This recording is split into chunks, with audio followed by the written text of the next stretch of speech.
Exam ली तो आज थी करवा, तो मैं सोचती कि मैं क्या पहनूँ, करवा पे लहंगा पहनूँ या साड़ी।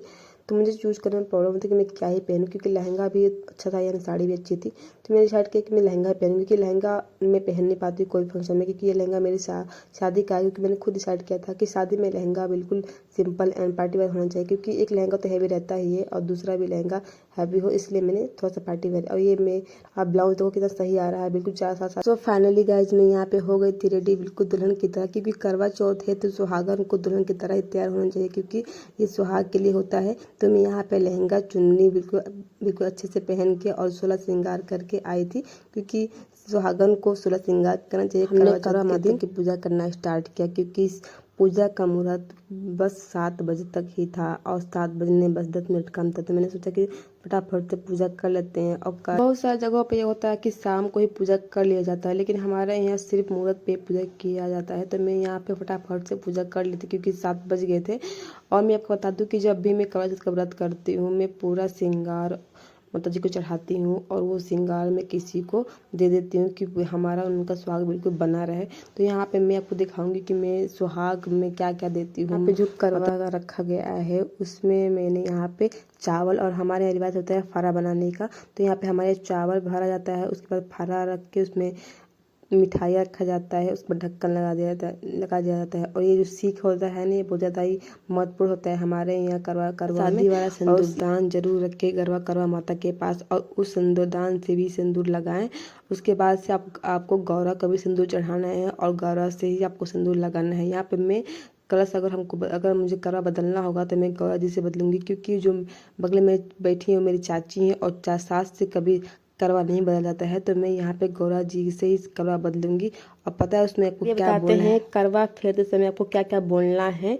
तो आपको बोलना ये है कि करवा माता सुहाग ले, करवा माता सुहाग दे। आपको इसे 7 बार बोलना है और इस प्रथा को कंप्लीट करना है। यहाँ पे मैंने अपना गोदान रख दिया करवा माता के पास, और यहाँ पे मैंने गौरा जी को भी सिंदूर चढ़ाया और अपने माथे सारा पूजा पाठ करने के बाद हमने यहाँ पे हवन किया, क्योंकि सारा पूजा पाठ हो गया था, जो भी करवा माता की पूजा हो गई थी। तो हमने लास्ट में यहाँ पे हवन किया, और यहाँ पे मेरी बेटी भी आ गई थी। उसे हवन करना या पूजा पाठ करना बहुत ज़्यादा पसंद था, तो हमने यहाँ पे हवन करके पूजा को कंप्लीट कर दिया एंड सिंदूर चढ़ाया। उसके बाद से यहाँ बारी आती है मेरी। एक पता है गलती हो गई थी कि मैंने करवा चौथ की किताब नहीं मंगाई थी, तो कथा कहाँ सुनेंगे। तो मैंने यहाँ पे जो करवा माता की कैलेंडर आती है उसमें भी कथा लिखा था, वहीं से पढ़ के कथा सुनने की भी। कथा सुनना बहुत ज़्यादा ज़रूरी होता है करवा चौथ में। तो मैंने यहाँ पे उसी कैलेंडर से देख के यहाँ पे कथा सुनकर पूरा किया, करवा माता की कथा सुना। उसके बाद से अब बारी आती है आरती की। तो मैंने यहाँ पे आरती वगैरह सब कर लेते। तो फाइनली यहाँ पे इंतजार खत्म हुआ, चांद निकल आए थे। तो सबसे पहले चांद की पूजा की, उसके बाद पतिदेव की पूजा की। तो बेटा हट जा।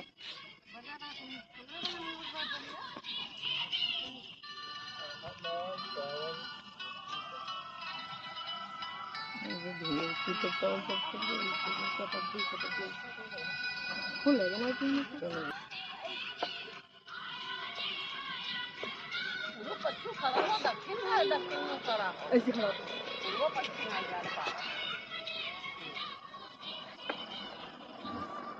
हमका तो उठला तो ये मिठाई वाला टाइम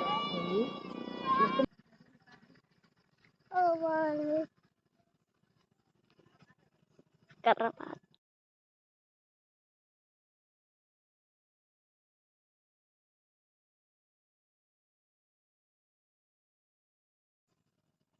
आ जाएगा भूत, हम नहीं चाहते। भूत है जो हम नहीं बचाएंगे।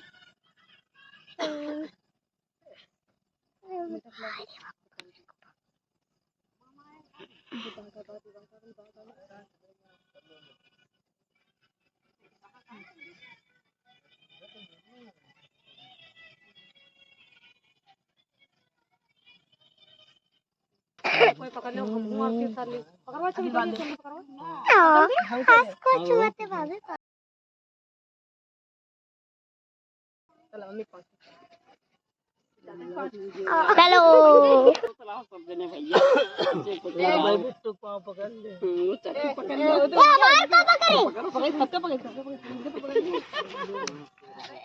लाओ पकड़ो भाई दिया माही